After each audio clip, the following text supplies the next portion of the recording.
dulu tombol subscribe, jangan lupa nyalakan loncengnya supaya gak ketinggalan updatean selanjutnya.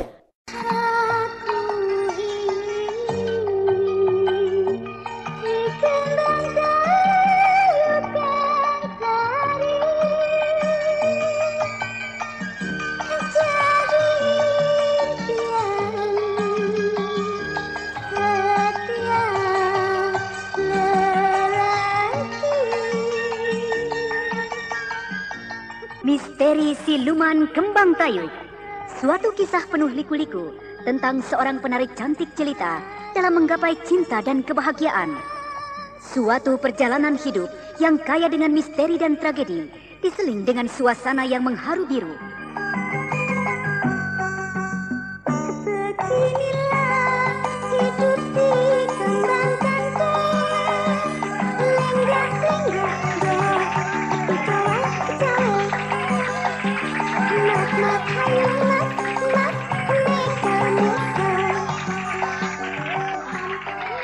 begitu indah lagu yang dibawakan Kensari. Aku baru menyaksikan Kensari melantunkan dengan merdu dan tariannya begitu mempesona.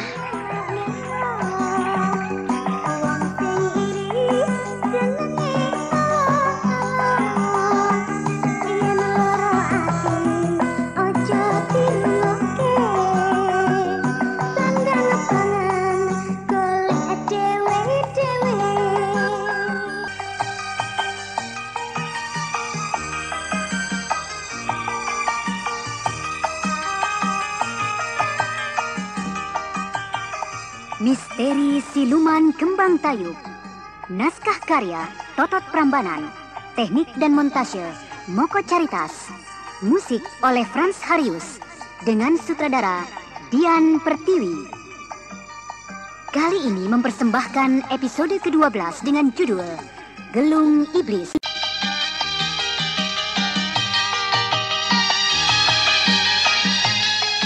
Dalam seri ke-14 ini didukung oleh Eli Ermawati sebagai Kensari, Eli Burhan sebagai Mbok Supi, Chris Urspon sebagai Jarot, Dedi sebagai Leksodo, Herman sebagai Geragap, Hari Laksono sebagai Mijan, dan pembawa cerita Neni Sumardi. Selamat mendengarkan.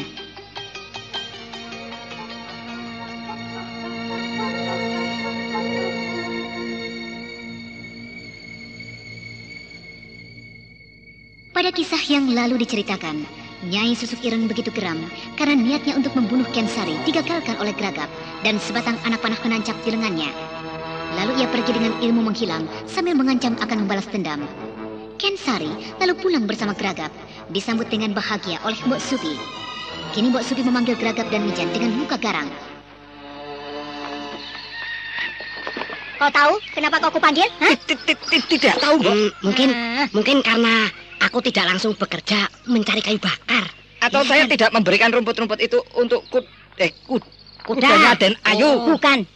Tapi Kensari menyuruhmu datang ke meja makan. Loh, ada apa ini? Ikut saja sama aku. Kenapa kalian seperti orang bingung? Kau saja yang bilang, Jan. Baiklah, Den Ayu. Apa toh sebetulnya kesalahan kami hingga disuruh ke meja makan ini, Den? Iya. Kesalahanmu? Kau tidak bersalah apa-apa. Ada apa rupanya? Loh, tadi Simbok memanggil kami berdua kok dengan wajah garang seperti orang marah toh, Den? Iya, Den. Iya, kami berdua menyangka kami ini mempunyai kesalahan. Iya. Wah, Den, sampai jantung saya ini berdenyut-denyut tidak beraturan. Begitu, Den.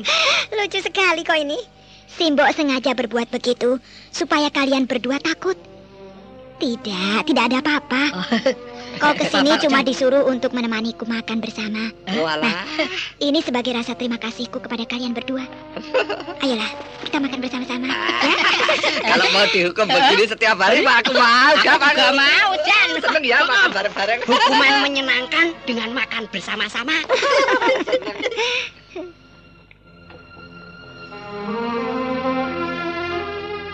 Suasana menjadi cerah ceria di rumah Mbok Supi. Sementara itu, di rumah Leksodo, Jarot sedang menimang-nimang ayamnya Wiring Kuning. Nah, kau sudah lama tidak ketemu, Wiring Kuning. Nanti suatu saat, kau akan kuadu dengan para jagoan dari Bagelen yang terkenal dengan ayam aduannya. Tentu kau berani, bukan, Wiring Kuning? Oh, bagus, bagus. Kau mengerti maksudku, Wiring Kuning. Jarot, kau ini mulai berubah ya? Lek Soto, apanya yang berubah, Lek? Ayam kau ajak bicara. Lek, walaupun dia seekor ayam, kalau kita merawatnya dengan sentuhan lembut, dia pun akan mengerti dengan bahasa manusia. Biasanya orang yang berbicara dengan makhluk lain, dia mempunyai persoalan hati yang tidak bisa diselesaikannya sendiri. Pak Le seperti peramal saja. Ya, aku sering menjumpai anak muda dengan gejala-gejala seperti ini. Karena di dalam dirinya resah, penuh kemelut, lantas tanpa dia sadari, siapapun yang dihadapinya akan diajak bicara. Tapi aku kan tidak begitu, Le. Ya, mungkin baru gejala permulaan. Nah, Le, kalau begitu apa obatnya, Le? Ya, mudah saja. Lenyapkan pikiran-pikiran kotor yang sering menghantui diri kita. Hiduplah dengan sedermo saja. Pasrahkan kejadian-kejadian yang sukar kepada Yang Maha Pencipta. Berdoa dan berusaha, itulah jalannya. Wah, kedengarannya mudah ya, Le? Ya, memang untuk mendengarkan nasihat itu mudah. Namun kalau menjalankan berat sekali. Sama beratnya kita memikul gunung. Hebat sekali ungkapan itu, Le. Apakah Le Soto senang dengan sastra? Ya, senang-senang saja. Oh ya, bagaimana dengan rencanamu? Ya terus maju, Le. Terus maju bagaimana, Nak Jarot? Ya, sambil membina hubungan, aku terus mencari wong agung ngeksi kondo itu, Le. Pekerjaan yang tidak mudah itu, Le. Boleh dikatakan, aku seperti mencari jarum di tengah lautan. Siapa yang berusaha, pasti dia berhasil, Nak Jarot. Ya, aku berdoa demi kebahagiaanmu. Terima kasih, Le Soto. Oh ya, Le. Aku di sini cuma sampai sore. Nanti setelah itu kembali ke pondokannya Mijan. Memantau dari dekat lebih enak, Le. Iya, silahkan saja. Nanti kalau kau butuh bantuan siang atau malam, datang saja ke sini ya, Nak Jarot ya. Iya, terima kasih, Le. Mari, Le. Yo. Nduk, mulai sekarang kalau kau mau mandi, jangan pergi ke sungai di pancuran saja. Ingat olehmu, pernikahan itu dipercepat. Ah, dipercepat? Dari mana Mbok tahu?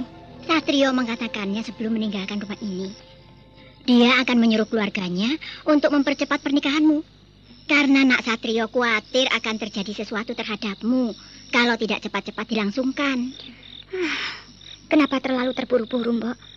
Aku sendiri belum siap untuk... Sudahlah, jangan pikirkan apa-apa. Sekarang, sebaiknya kau sering-seringlah berpuasa, supaya kau kelihatan lebih cantik dan bercahaya. Iya. Aku akan mencobanya, Mbok. Nah, kalau sekarang kau kelihatan mengantuk, tidurlah. Supaya besok pagi kau bisa bangun pagi-pagi, ya. Nanti saja, Mbok. Aku belum mengantuk. Aku akan ke pendopo dulu menikmati malam ini. Malam ini mulai dingin, Kensari. Mbok khawatir kau nanti sakit kena angin malam.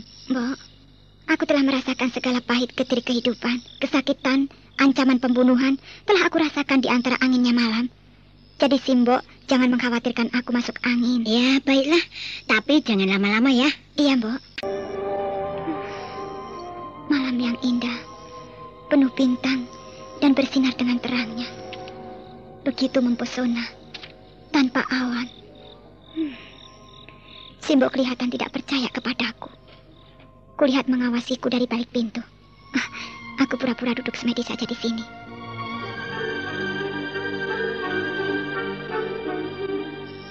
Kensari duduk di pendopo berpura-pura semedi. Lalu ketika dianggapnya suasana aman, perlahan ia meninggalkan pendopo itu menuju pondokan Mijan. Di sana sudah menunggu Jarot. Bagaimana Kakang dengan rencana kita itu? Ya, kita terus maju. Kau ragu? Tidak. Namun, kata Simbok, pernikahan itu dipercepat. Dipercepat? Entahlah Kakang. Kalau kupikir-pikir, mungkin 1 atau 2 minggu ini. Wah, tentu Simbok akan sibuk mempersiapkan undangan dan mempersiapkan semuanya. Nah, inilah yang membuatku tidak tega kepada Simbok. Pasti Simbok lelah menghadapi persiapan ini. Apakah Kang Jarot tidak punya jalan lain untuk menghalangi hari pernikahanku? Ya, bisa saja. Misalnya menyuruh orang-orang yang kupercaya untuk menghadangnya menjadi begal. Namun kalau kupikir lagi, jalan itu tidak baik. Lalu apa yang bisa aku lakukan, Kakang? Bukankah di dalam acara pernikahanmu itu akan diadakan tayuban? Iya. Simbok akan meramaikan acara tayuban selama 3 hari 3 malam. Bagus. Nah, disitulah kesempatan kita, Kensari. Maksud Kakang bagaimana? Sebelum akad nikah, kau akan kuboyong pergi dari desa ini, Kensari. Nanti akan kubuat keributan di sana. Jangan, Kakang. Kalau dengan cara itu, aku tidak setuju. Lantas apa kau punya rencana lain? Belum. Otakku rasanya beku untuk mencari jalan keluarnya. Baiklah, Kensari. Persoalan hari pernikahan itu kita pikirkan matang-matang dulu. Sekarang sebaiknya kita nikmati dulu keindahan malam ini. Baiklah, Kakang. Jan, bagaimana menurut pendapatmu? Soal apa, Gap? Den Ayu dan Den Jarot. Wah, kelihatannya mereka sedang memecahkan suatu persoalan yang rumit. Mereka akan melepaskan diri dari hari pernikahan itu. Iya ya, Den Ayu sebetulnya ingin lari dari kenyataan.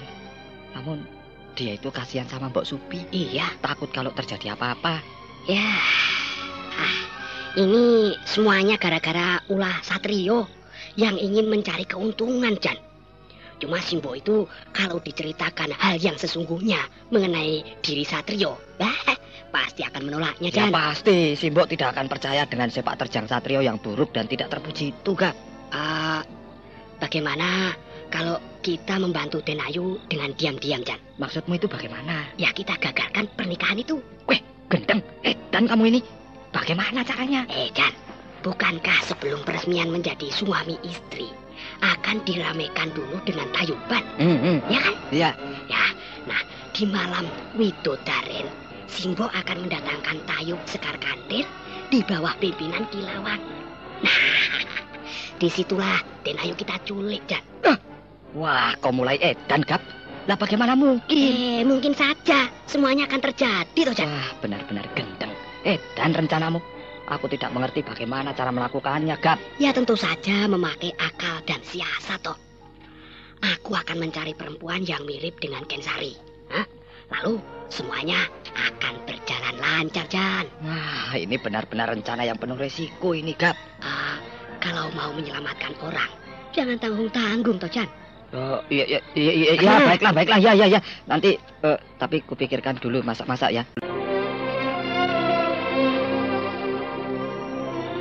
Kensari, apa kau di sana di kandang kuda? Jan, dengar, Mbok Supi memanggil-manggil Den Ayu. Ayo, cepat kita beritahu mereka supaya Mbok Supi tidak datang kemari. Iya. Ayo. Kensari, apa kau di kandang kuda, Nduk? Iya, Mbok. Aku di sini. Wah, untung saja Den Ayu cepat-cepat ke sana, Jan. Iya. Den Ayu sedang bersiasat. Sekarang kita kembali saja ke pondokan. Tentu Den Jarot menunggu kita di sana. Wah, ayo. Apa yang kau lakukan di sini, Nduk? Kau kangen mau naik kuda? Iya, Mbok. Ada apa Mbok memanggilku? Nduk, aku barusan mendengar suara-suara menggaruk-garuk di kamarmu. Seperti kuku harimau mau membuka pintu. Mbok takut sendirian. Ayo, masuklah ke dalam. Baiklah, Mbok.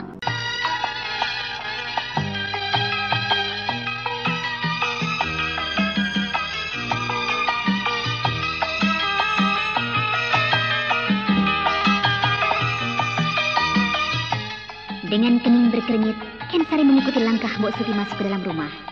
Nah, saudara pendengar, betulkah yang didengar oleh Mbok Supi itu? Suara kuku harimau sedang menggaruk-garuk di pintu kamar Kensari. Untuk mengetahui jawabannya, ikutilah lanjutan kisah Misteri Siluman Kembang Tayub yang dipersembahkan oleh PT Dankos Laboratoris Indonesia dan Teater Sanggar Cerita di radio kesayangan Anda. Sampai jumpa.